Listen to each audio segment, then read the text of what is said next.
Welcome to Equal Inspired, the inclusive podcast, brought to you by Equal IT. Anne Gretland joins us, who is a technology executive with over 25 years of leadership experience in the IT industry. She began her career at Microsoft in 1998, where she spent 17 years in various sales and leadership roles across Norway and Western Europe. Her passion for technology and its transformative power was ignited during this time, shaping her lifelong commitment to innovation and people-centric leadership. Since 2017, Anne has served as the CEO at Fotoware, a Norwegian software company specializing in digital asset management. And under her leadership, the company has grown from 20 to over 80 employees. Gender balance increased to nearly 40%, a multinational workforce, and quadrupled annual revenue, all whilst being recognised as one of Norway's and Europe's best workplaces by Great Place to Work Institute. Anne is deeply committed to building inclusive and high-performing teams, and she co-founded ODA, the largest network for women in tech in the Nordics. And Anne served as its chair for 11 years. Some of Anne's accolades include Diversity Leader of the Year in 2021 by the Nordic Women in Tech Awards, Microsoft Circle of Excellence Platinum Award for Outstanding Performance, and Anne's also been named twice among Norway's 50 leading IT women. Anne is a frequent speaker at conferences on leadership, diversity, and digital transformation. She believes in empowering others, mentoring folks, and fostering a workplace that's really built on trust, collaboration, and purpose. Thank you so much. Thank you for having me. I'm very, very pleased to be here. We are so pleased to have you here. And I know there are so many very important topics we're going to dive into, having been involved in leadership for such a long time and really advocating emotional intelligence, humility, inclusion, diversity, all of these things that we adore and love so much too. So I just know there's going to be so many valuable takeaways for our audience. But in true Equal Inspired style, we would first and foremost love to know who or what is inspiring you right now. You know, I always get inspired by people who want to do something extra. And right now, I'm not just saying it, but I'm inspired by you. And what you are doing. I'm inspired by the Nordic Women in Tech Awards. I'm inspired by the ODA and how they keep going. Those kind of people, they want to make a difference in the world. And I really get inspired by that. And I really also think that that is such an important thing to do. And I actually read a book called The Happiness Advantage a few years ago, and they are doing research on who are the most happy people in the world. And one of the things that came about was the people who are willing to do something else for others. And the people who are involved with charity work, those are the most happiest people in the world. Something to think about, yes? Yeah, absolutely. Firstly, thank you so much for your kind words. The feeling's very much mutual with you. I really value and appreciate our conversations. And I'm so pleased we've finally been able to do that because we've both been at Nordic Women in Tech Awards, but never had the chance to actually talk face to face. It can be a very busy time, right? Lots going on. But there's some great initiatives that you've mentioned there. But it is very interesting what you've shared around the idea of happiness because absolutely, there's that aspect of fulfillment, right, that you get in helping others and trying to make a change and a difference. And I know that this is something you spend your life's work really doing, helping others. And I can imagine that gives you a lot of fulfillment. And I kind of want to take it back to the beginning with that because you started at Microsoft over 25 years ago in your career. Can you take us back to kind of give context on, was there a person or a moment for you that really made you realize, okay, tech, this is the world that I want to be a part of? It's interesting because when I started in Microsoft, back then Microsoft was quite techy. So the people who worked there were very technological. It was all about the product. It was all about the servers. And I would say I accidentally stumbled upon a vacant position, and then I went in there, and I thought, wow, all these super smart people in Microsoft Norway. Back then it was only 35 people, so it was quite small. And I thought all these smart people, and wow, you know what, they're about to embark on this incredible journey. And I was thinking, well, I'm not a techie. I don't know how to code. And back then also, to get the job in Microsoft, you had to take all these certifications, on servers and everything. Is quite techy. But I found that my strength, even in the interviews, I felt that I can translate the techiness into what can we do to help the customer, or what does that tech do for you. And it was such an exciting time too, because right that year, I think Hotmail had come out with the first, cloud-based. Microsoft bought Hotmail a year after. Google had just been, founded in 1998.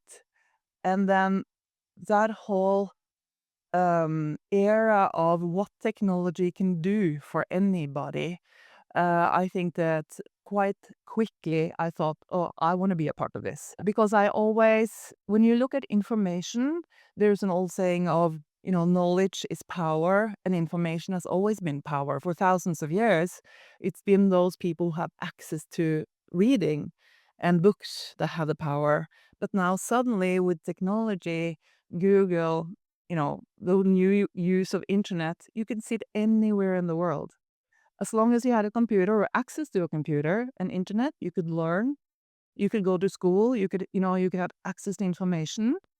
That is so powerful. And so we shifted from knowledge is power to, I would say, knowledge is empowerment. And also the way that, I love Microsoft, obviously, but the way that Microsoft also made it so easy for office workers everywhere to work smarter, they use the office tools. It's just, I think it's so empowering what technology can do.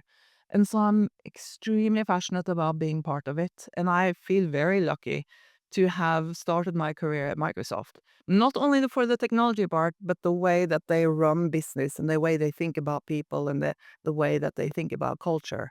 I think it's been quite a journey. It really does sound like that set the kind of core foundations for you in terms of your values and how you want leadership to be as well. And I can imagine on your journey, you've kind of taken bits from people and found your own flavor that works for you. And I know we're going to talk about that a little bit later. But you mentioned something there, and it was that idea of coming into an environment and that kind of belief in yourself that I'm not a techie person. Maybe I'm out of my depth, or maybe I don't belong here. I know that you overcome that, which is amazing. But I speak to so many people still today who are kind of wanting to do a career transition, or even in this space, and still having that feeling that this isn't a space for me because I'm not maybe as strong in a certain area, but they're so strong in another area, which is so valuable for tech, right? So just for you, how did you begin to actually overcome that hurdle? Of course, understanding your value and recognizing that you're epic at translating tech into more business. But yeah, how did you work to overcome that? I think it's interesting question. I think you're right. A lot of people think about it. And certainly I did back then and still today. I think one of the core things for people to think about is, number one, you can never be too afraid to say something stupid or make a fool out of yourself. And when you work in an environment that's dominated by either males or females, and you are the opposite, or let's say you're, I don't know, a minority in some sense, then you can never look back. You can never look back at how it used to be, because you have to be comfortable with being number one. I mean, I've been in so many meetings where I was way out of my leagues. I've taken so many chances where I've been way out of my league. And I always thought, well, if I make a fool out of myself, then at least I tried. I can at least not think that I regret not making it a shot, or trying. And I there is a song, I don't know who has written it, but it says, if at first you don't succeed, then dust yourself off and try again. And I think that that's, because that's what you have to do. Because you won't succeed the first time. I also think that me personally, I never wanted to be a leader, or I never wanted to be CEO, or it never was a goal for me when I was 20. Oh, I'm going to make it. I just wanted to work with products that I believed in. I wanted to make a difference. I wanted to have, achieve goals, set new, exciting, big, bold goals and achieve them.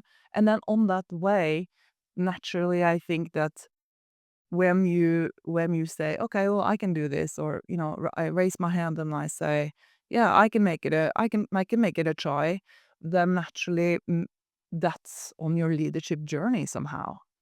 And I have to tell a story because, and I thought about that since I saw it a couple of years ago.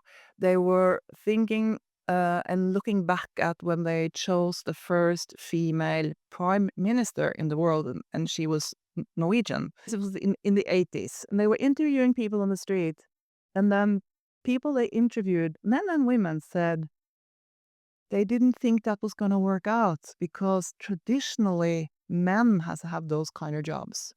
And how would it be now with a woman? They were just shaking their hands, as if any man can do the leadership job better than any woman, just because traditionally, the men has had prime minister jobs. And I think that's very, very important to think. We can never look back at what it was, because then you're never going to move forward. And that's what technology has done so well. Thinking, okay, well, that hasn't been done before, but let's do it. You have to think when it comes to, if we're going to make a difference, in gender, in diversity, in equality. We can't look back at the history, because then we'll never move forward. And somebody always have to be the first. Somebody always have to take the uncomfortable choice of being, the only woman in a room, or whatever it might be. That was a long answer, but I think that, but hopefully it can inspire somebody to think, okay, well, I'm just gonna jump out there and then do my best, because that's all that you can do anyway. Just be prepared. Yes, preparation is so important. And looking back at your career, have there been, or is there a particular hurdle or a failure that you've had that still stands out to you? And if it does, how did it shape you in a way that success maybe never could?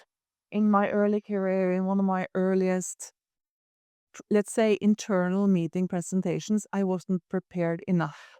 It wasn't a big deal because it was just my PowerPoint presentation hadn't been in presentation mode. So I hadn't seen how it reacted, and it had some animations that I had, forgotten about. The feeling that I had then of, okay, I made a fool out of myself, I wasn't prepared enough, that's kind of stuck with me, to think, well, at least I don't want that feeling again. And it wasn't, like I said, it wasn't a big deal. People were saying afterwards, "Oh, I didn't notice," but I noticed, and I knew it, and so that was very early in my professional, I would say, leadership career, the feeling that I had, it's like you never want that to happen again. And it's so funny, because it's just, you just want to do so well, and you want to impress somebody, and then, sometimes we make mistakes and people in the audience don't know, because I don't know what I was supposed to prepare or what I was supposed to say. And if I forget something, it's not a big deal, but I feel it. And that's so painful. And that's when I decided, no matter what I do, small or large, I need to be 150% prepared. Sometimes we make mistakes, but it's how do we learn from them? Because mistakes are our greatest teacher. And this is honestly a theme that we speak about so much on this podcast, because often I think people still do fear the idea of failure. And sometimes if you can welcome it and look at it as lessons, then just like yourself, and throughout your career, you took that, and it's been a really guiding force and guiding light to make sure that you are prepared going into different things. And just in the last year, what's something that you'd say you've learned about yourself that maybe has surprised you? That's a very good question. I think that I've surprised myself by saying no. I don't usually say no when people ask me to be a part of certain things, or be on stage or do a seminar and do a speech. But I find myself being, of course, a CEO of an international tech company. I can't be there for everyone. It pains me when I have to say no, because I've been on the other side and I know how much you would like a certain speaker, or how much you plan for your seminar. But I find myself surprisingly saying, you know what, I can't do it. I don't say just that. I say no, I can't do it, but I recommend somebody else, or I'll recommend somebody, because I don't want, especially when they're students, or they're charity work, or they're somebody who does this outside of job. But I find it a little bit painful to say no, because I know how much it could mean for the other party. But then again, I find it extremely liberating to be able to actually say no. And I, like I said, I don't usually do it, and I'm a little bit surprised that I managed to do it, because I feel very much that this is something also that gives me energy. And that's another thing, I think, when when we all go outside of our usual work, um, it needs to give energy back. Because and usually when I am on stage, I usually talk about topics that are really close to my heart, and the people in the audience, they feel that this topic is very close to their heart, and you get that feedback, that energy going back. And I noticed when we were during Corona, we were doing all kinds of meetings, and then I lacked that typical people in the audience smiling at you, nodding, and I realized, no, I need, if I'm going to do something extra, then I also need to get that energy coming back. Otherwise, it will just be like another job. And I think that as a leader, also, I feel that I have to walk the talk. When I say to people, oh, you should do that, or you should help out here, or yeah, go ahead and do it, then I have to do it as well. I have to live what I preach. And so, but saying no, it's painful, it's surprising, but I've done it a few times now, actually, this last year. It's not easy, right? When you've got so many great things that you want to do and you want to make a difference, and we spoke a little bit about that idea of fulfillment and giving back, and it is hard to say no, but it's great that you then recommend others, you give other people that space. I know you kind of had that reflection around working on things that energize you through COVID.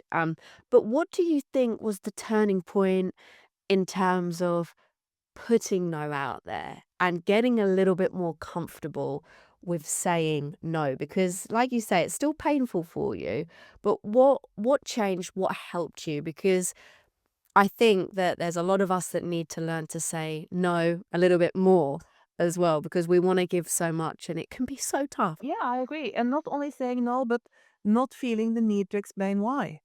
Right?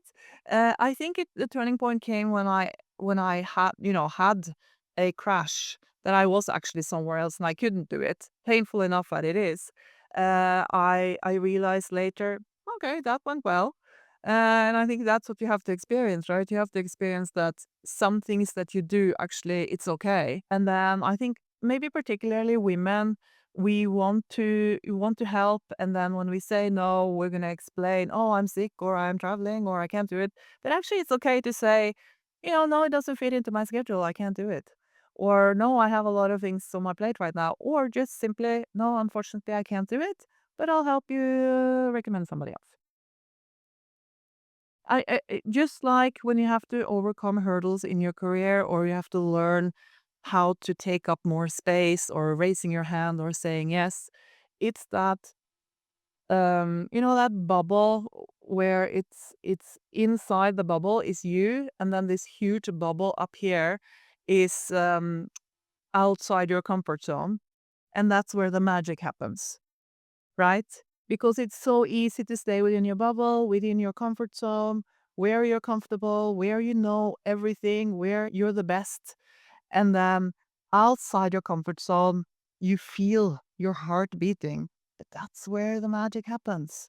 That's when you're gonna, thrive. That's when it's gonna be even more exciting. And I say that to my team also when they are doing something new for the first time, or the leaders, and I say, yeah, but you have to do it. Because what if 2 years from now you look back and you think, "Ah, I regret not doing that?" That's going to be terrible. Just do it. And then if you massively fail, then at least you can say, well, I gave it a try. That wasn't for me. But you have to do it. You have to have some way of doing those uncomfortable things. Otherwise, you're going to miss out on so many opportunities and so much fun. Yeah, you got to come out of the comfort zone, but saying no is part of that, right? As well, like being able to say no is coming out of the comfort zone, putting yourself first. I'd say actually for a lot of people sometimes that is uncomfortable. You've grown into the incredible leader that you are today. The journey has, of course, led you to Fotoware. You're the CEO there, and with that, you've built a culture where equality and safety are absolute non-negotiables. And I want to know, what does that look like in kind of day-to-day practice? I think it must have been 15 or 20 years ago. We had an internal tagline in Microsoft. For whatever reason, I think it was a launch, and it said, come as you are, do what you love. And that to me means, um, in order for us to get people doing what they love, and when they're doing what they love, then they perform at the highest level. Then they can do the absolute best. In order for people to do what they love, they must feel safe coming as they are. They have to feel safe, being who they are, being dressed the way they're dressed, or having. And in this company and in a lot of tech companies, we're just a bunch of nerds within our fields. We just love our jobs, but when you go from, technology, finance, marketing, sales, operations, there's a whole lot of different professionalities. You have so many different people. And if we're going to come together and we're going to do our absolute best job and everybody's going to thrive, then you can't have people who don't include everybody. And so I think in a day-to-day job, first of all, it's of course hiring the right people with the right mindset, and we can talk a little bit more about that. And then it is about that in practice. How does that look like, and how? Because as a CEO and as any company, you can't afford to have people not feeling safe, being, bullied in a way, or not looking forward to coming to work, because then they won't do their best work. Then they won't thrive. And thriving people, they come up with great new ideas. They take leadership, they take action, they think outside of the box. And so it's that very daily, and I'm so lucky because I don't have it, but I know that it exists, of course. It is when somebody, makes fun of somebody in a meeting, and you have immediately go, no, that's not okay. Or if somebody is speaking over someone else, then you have to have somebody say, she was speaking or he was speaking, let them speak. And I think that actually those are the small things that any leader or any CEO or any leadership team or colleagues have to stand up for. Otherwise, if you let somebody kind of behave in a way that's not okay, then that fizzles out.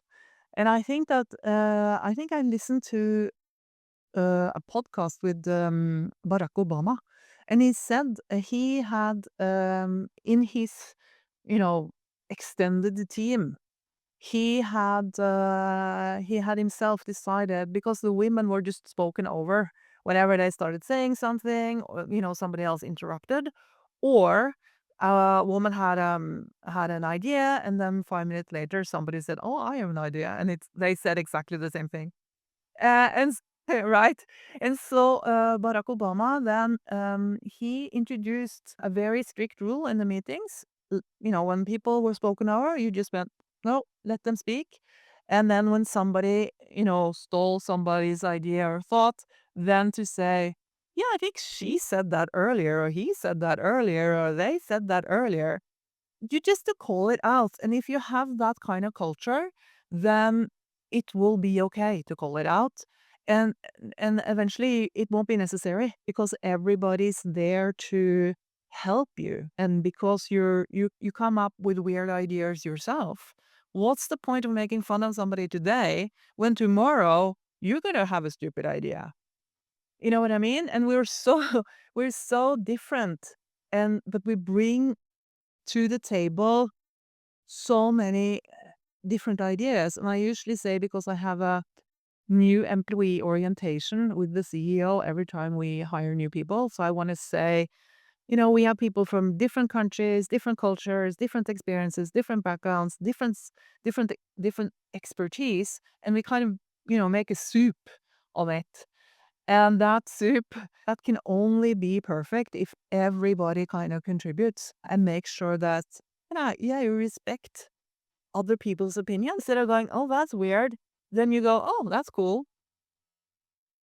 You know what I mean? Because and if you allow a tiny little flicker of some hint of bullying, immediately it needs to go or it needs to be called out. Because if you allow that to grow, that's not what you want at all. I want myself to come here and look forward to coming to work every day. I want people to look forward to coming to work every day and feel safe in on all kinds of levels. We spoke about that idea of safety, feeling safe, and you shared some great examples as a leader, what you can do to call out behaviors and to nip those things in the bud. But for you and in your career, if you were to think about the moments where you did feel most safe, where you felt like you did belong the most, what were some more maybe behaviors, actions that ignited that feeling for you?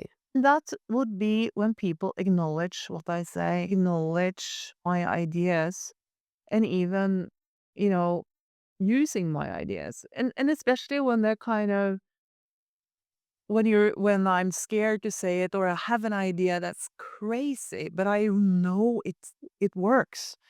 I had the privilege one time to have a one-to-one with Steve Ballmer when he was CEO of Microsoft.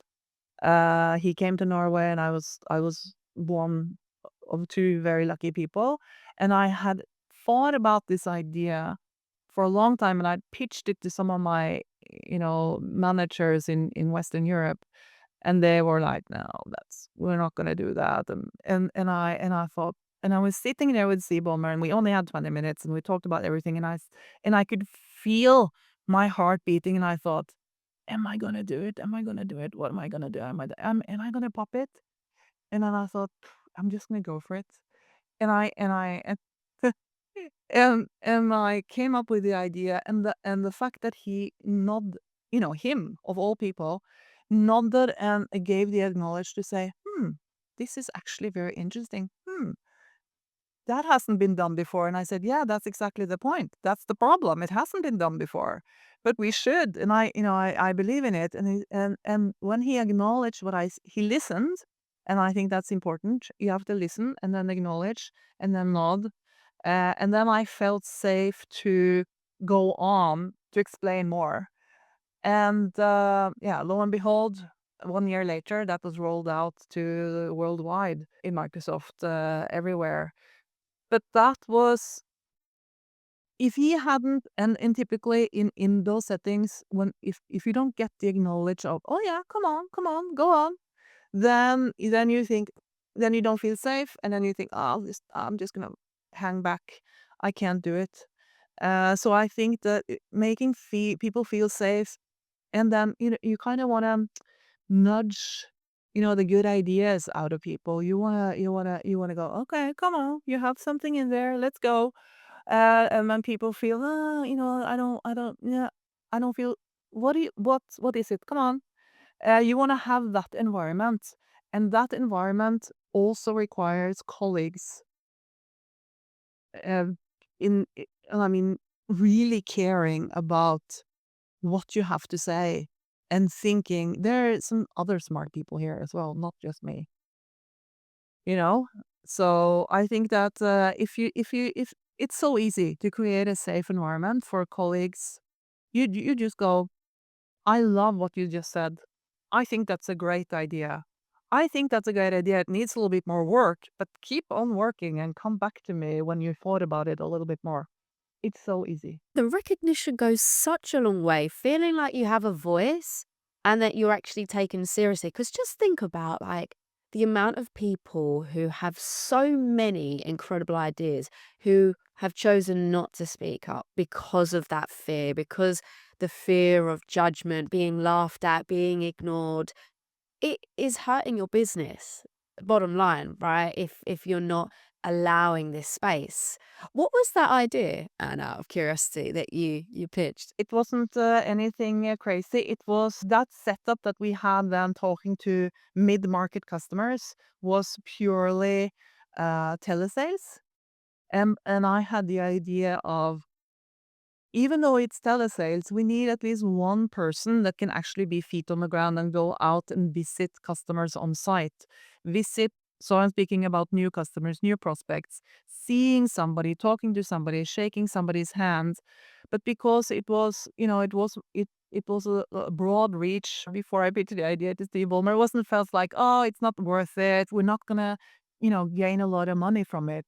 But in fact, it did generate a lot of money because those customers that got on-site visit, they were one of the biggest ones. They made a huge commitment, and that, I mean, I think that the return on investment of cost on that one person was, 20 times. It was a no-brainer, but it was so interesting how first you had people who felt threatened by my idea, felt, well, you're criticizing the setup that we already have, or feel that, oh, I'm not gonna let her come here and have an idea. And like you said, it for a business that's crucial. That you also don't have leaders that feel threatened by somebody who reports to you and they have a good idea. You need to be generous, as in everything, but especially when it comes to, if you're running a business that is about innovation, it's about tech, you can't afford to not be generous. You have to be generous. And then of course there are crazy ideas that are crazy ideas, but sometimes we can sit in here and we can go, "Oh, I think that idea won't work. But should we give it a shot? Let's just give it a shot to just see. Because you never know. Crazier things have happened." There was a quote that was shared on this podcast a while back too, and it was the idea that as a leader, you are the editor, not the author. So you're guiding your team and accepting those ideas, not looking at this like very competitive. When you win, we all win. That kind of mentality is so important. And it's one thing for leadership, of course, to commit to that inclusion and that psychologically safe environment. But how do you then begin to bring everybody into that conversation? One of the things that helps, I have to say, is gender balance. We talk a lot about gender balance and diversity, and it's when you have an environment when everybody's the same, everybody thinks the same, everybody took the same education, then you kind of have an environment of, oh, we all think alike. And if somebody comes up with something outside of that, you go, no, no, we can't do it. And that's why diversity and gender balance is so important, because you need to have those other thinkers from other environments. Gender is one thing, but from a different country or from a different way of thinking. Because when you get that environment, it's also safer to think differently, because there are so many of you that think differently. It's not just one mass and then you're sort of on the outside.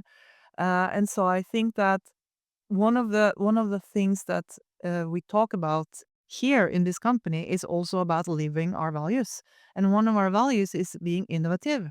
And how can we be innovative if we don't allow new and crazy thoughts or outside the box thinking or we've never done this before, so then I'm sure it won't work thinking. You can't. And I think it's key to when you have values. And 8 years ago when I started, we gathered the whole company and we agreed on our values. And so nobody can come here and say, well, I don't know what those values means. No, you actually, decided together with this whole company, these are our values. And I think we're very good at living them. And everybody, we talk about this a lot as well. We have, I'm quite transparent as a leader.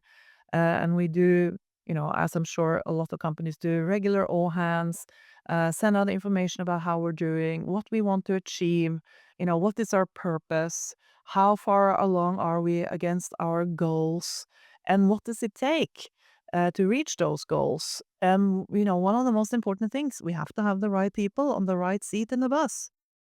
Quite simple, very, very easy, but also very, very hard. Because when we hire, we usually, as it is proven time and time again, we are a little bit unconsciously biased. And then we always look for somebody who is kind of like ourselves. It's definitely a trap that we fall into far too often, and it can be very detrimental. But I would say, like, within your time at Fotoware, like, you've achieved some great statistics, though. I know you're over 40% women and 50% women are in leadership roles.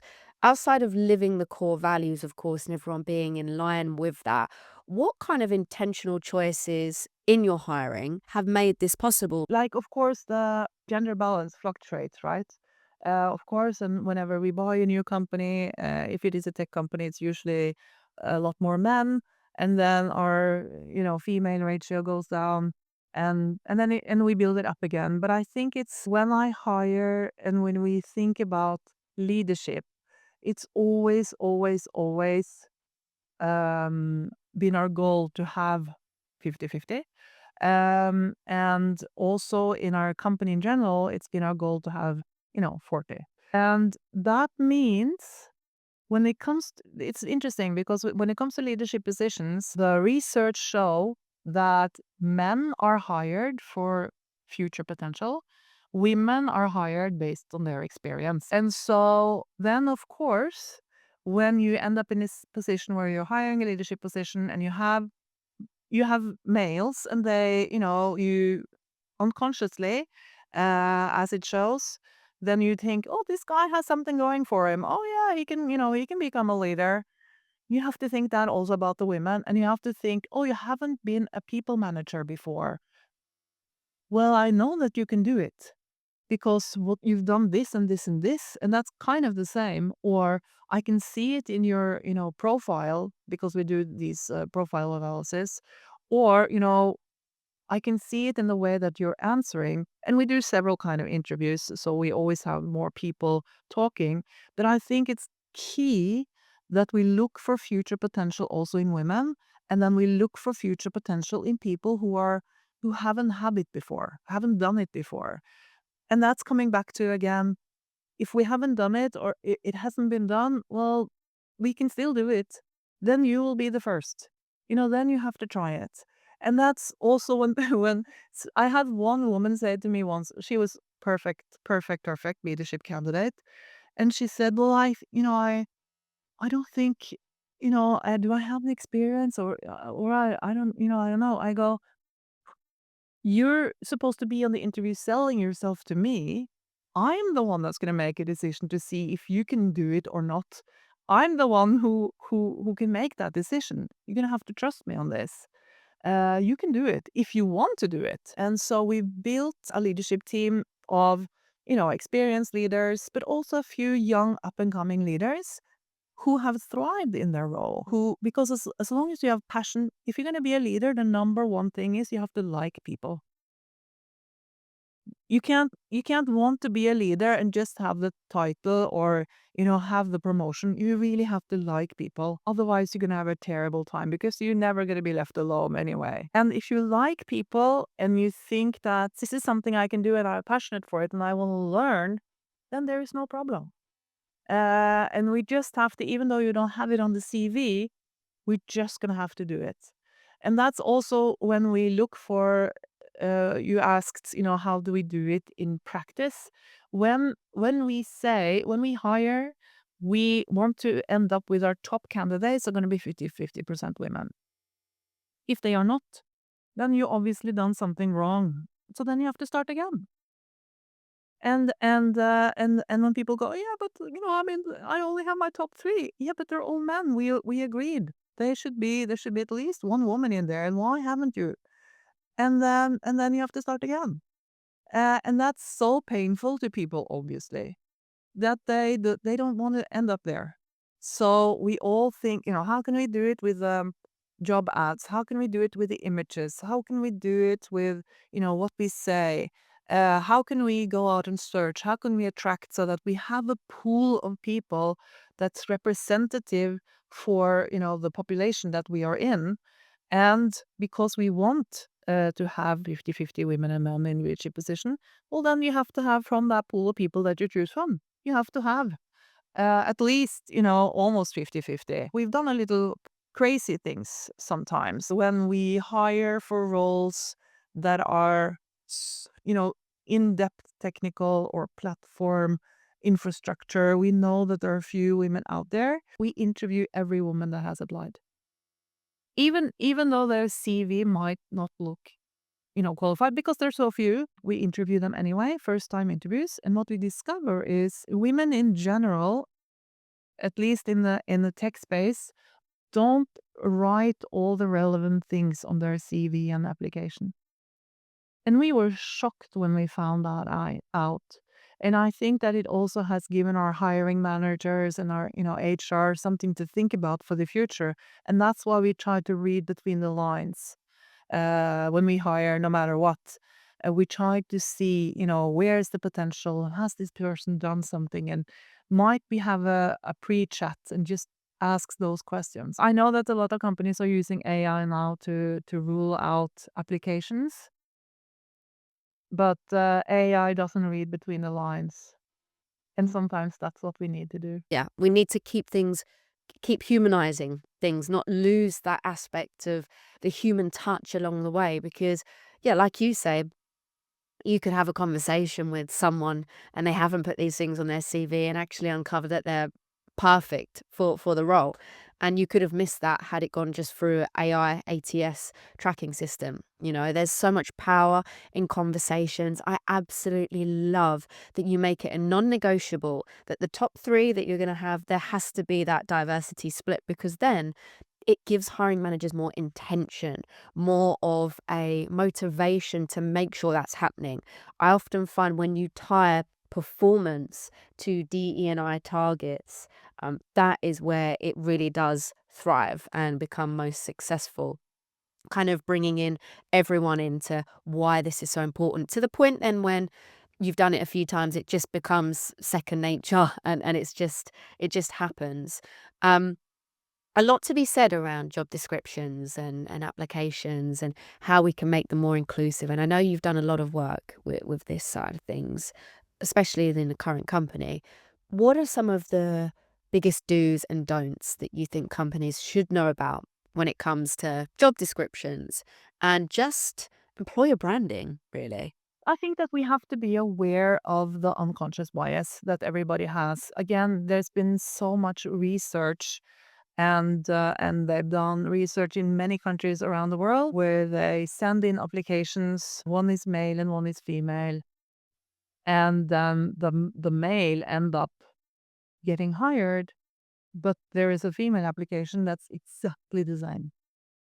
And then when asked, the HR or the hiring manager would say, "Oh yeah, but he was more experienced, but he had the more relevant experience, or he really had potential." Yeah, but and then they take out that other CV. Yeah, but what about this? No, no, I don't have that. Yeah, but it's exactly the same. And so that shows you only that the name is important.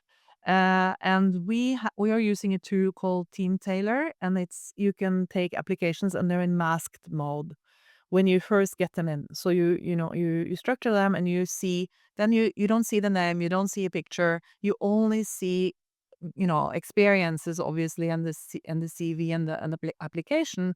And from that, you can do an informed selection of, okay, who matches the description that we want. And there you can avoid some unconscious bias. But of course, first you attract both women and men. And interestingly enough, because companies want to seem cool and fun and everything, but research shows that those applications that use the word awesome, we're an awesome team. You're gonna have an outstanding job. We're gonna reach outstanding goals. Those words don't apply. They don't attract women at all. And I've done a lot of A/B testing also, both in my former job in Compello, but also here. What is it? What words specifically does women attract to? And also images. Because when women apply in general, when they apply for jobs, they search the website and see, are there any other women working there already? And if you don't have pictures of women on your website, then they think, oh well, I'm not gonna apply here. And then using those words that are attractive to both women and men, and then also saying something about what kind of company do we have.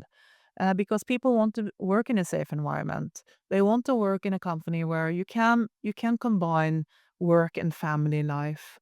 You can, go and pick up at school and then come home and then work a little bit in the evenings if that works for you. You want to have a little bit of flexibility.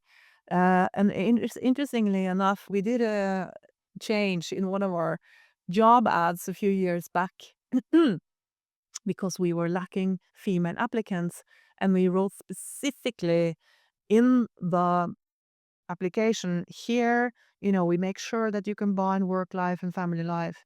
We have really good insurances and all those kind of things. And what happened, interestingly enough, was it attracted also even a lot more men.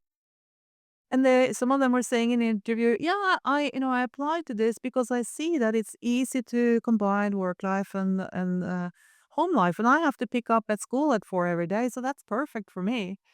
And so I think it's important that, everybody feels included. You want to see a job ad that you think, wow, I can do this job. Here I can thrive. Here I can bring my best. And then if you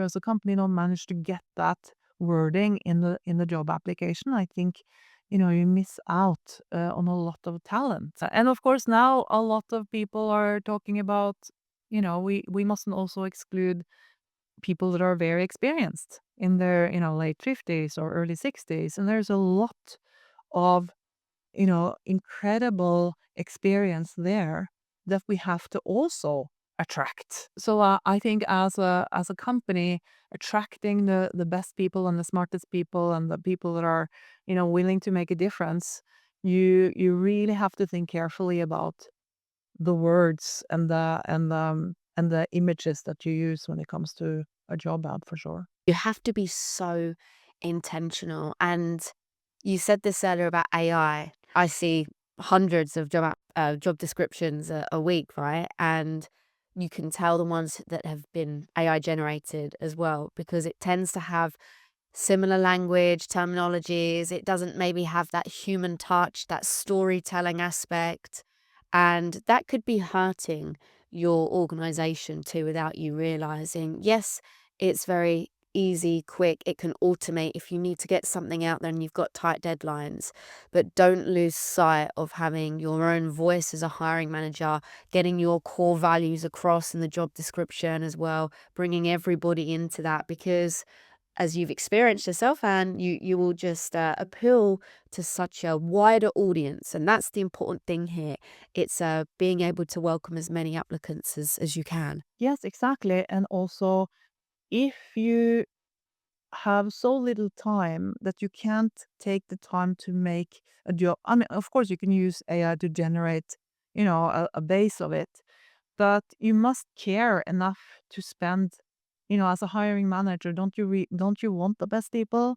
Don't you want to build the best team? You have to maybe spend a little bit extra time on it, because it's so important. And as we all know, doing a wrong hiring is extremely costly, and it's just a waste of time. So doing that right and building a company where you have trust, you have camaraderie, you have people who wants to make a difference, that's worth spending a few, minutes extra on making that application, I think. Something that I've seen work really well too over the years is, as a hiring manager, including a short paragraph into you as a hiring manager, the kind of core values that you have, how you want your team to feel safe, some of the things that you implement. It's one thing to say, I want my team to feel psychologically safe, but actually giving some tangible examples and stories of what you implement on a day to day to encourage that feeling, because of course it's very individual and we can't tell people that they belong. But having that short, like, paragraph, kind of short statement at the bottom of a or top of a job description, I've seen to work really well too, in terms of people like resonating with that and connecting and feeling like, okay, this is human. Exactly. And there are so many jobs out there. There are so many companies, and just stand out. You have to just be true to your values and also try to make that come across, which isn't easy. Of course it isn't. And there's tiny little bits of pieces along the way that all have to fit together in order for you to really think about it that way. And that's also why internally in the company, we don't just talk about gender balance, or we have to have, a certain level of diversity or gender balance. But why is that important? Why is that important? Because and also if you only have the leadership team and we have some sort of KPI, yeah, we're gonna have, X amount of women, that doesn't mean anything. That's just becomes another, KPI that people think, why are we doing it? The whole point is, of course, in order for us to, you know, build a company that we want with the best people, that we're going to fulfill our mission and our vision and our strategy, we need, you know, a diversity of people in our company who are experts within their fields. And they might not all come from Norway. They might come from, outside. And I find also that we think about, oh, maybe we don't want to take in somebody from another country or whatever. It's going to take long, and Norwegians are so, cold, and right? Norwegian is so hard to learn. But we have people move here from, several different countries, and they learn Norwegian quite quick because, of course, you want to fit in, and you want to learn the language, and and then suddenly you have people who are multilingual. They speak their local language from which the country they came from. They speak Norwegian, they speak English, and they bring into us a new, way of thinking, perhaps. But we've had lots of great hiring from outside of Norway. And it's been such a joy speaking with you today. I could honestly sit here for hours and hours, and I think we could just keep going, keep going. But I'd love to just round off this discussion with a little question on, for you, what question do you wish people asked you more often? I wished that people asked me the question more often. Hey, should we just go to Paris? And at which I would say yes. And I mean that in a serious way, and I mean it in a let's break the pattern. Let's think new. Let's do something else. When my employees or I myself say, hey, let's go for a walk and talk instead of having a one-to-one. When somebody says to me, hey, let's go and have a coffee. I have something really challenging I want to discuss with you, but can we get like a luxury coffee to go with it? Or hey, let's just should we go out for lunch? Then that makes me so happy, because then I get a break from, my regular schedule, and that's when the brain start to think.